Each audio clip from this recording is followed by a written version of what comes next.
Dans cette vidéo, vous allez apprendre à calculer la limite de la fonction f lorsque x tend vers 2.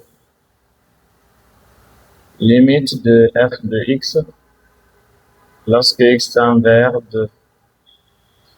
On prend l'expression tout entière, partout il y a x, on remplace par 2. Ici, on a 2 sur 2 moins 2, 0. Quand 0 apparaît au dénominateur, il faut absolument trouver son signe. Le signe dépend de ce qu'on avait au dénominateur bien avant de remplacer.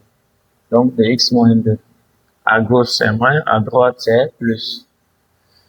Ici, on a ln, 2 moins 1, là, c'est 1. On a la limite de f de x lorsque x tend vers 2. Réel sur 0, c'est infini. Bon, plus ou moins. ln de 1, c'est 0. Infini fois 0, c'est une forme indéterminée.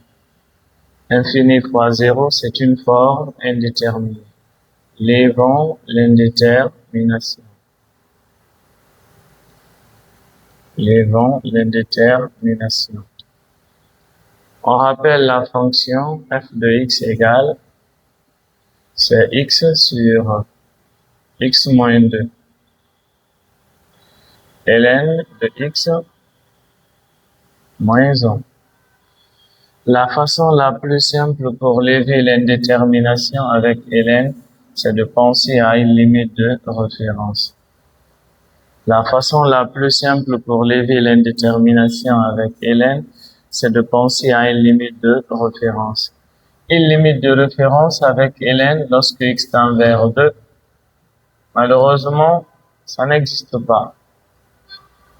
Une limite de référence avec ln lorsque x tend vers 2, malheureusement, ça n'existe pas.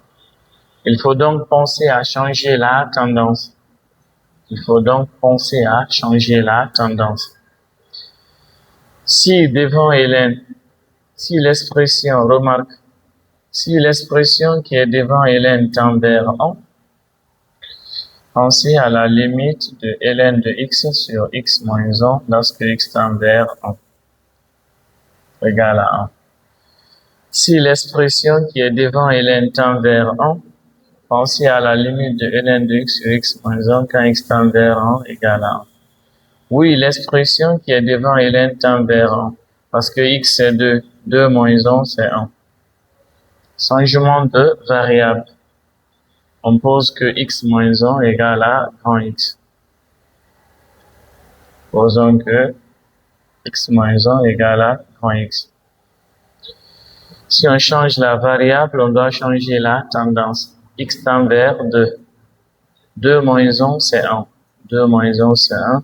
Grand X tend vers 1. On a la limite de f de x. Nous sommes avec petit x.